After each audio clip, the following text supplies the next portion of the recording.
Et puis, il a été le premier à résoudre une affaire d'assassinat grâce à de petites traces de doigts. Alphonse Bertillon est la star d'une exposition à Bordeaux. Exposition baptisée La science à la poursuite du crime, l'occasion de découvrir de très nombreux documents d'époque, des photos qui venaient alimenter les fiches de police, mais aussi les instruments utilisés pour le bertillonnage. Reportage pour Europe 1 de Stéphane Place.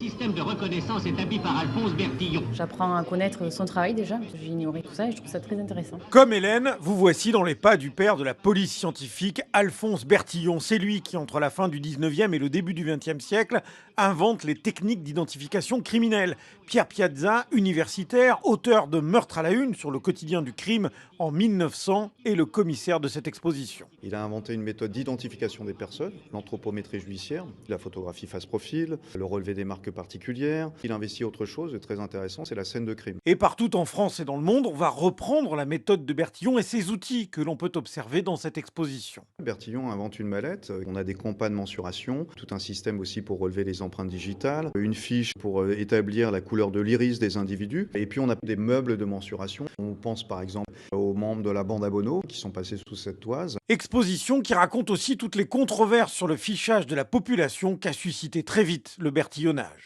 Stéphane Place, correspondant d'Europe 1 à Bordeaux.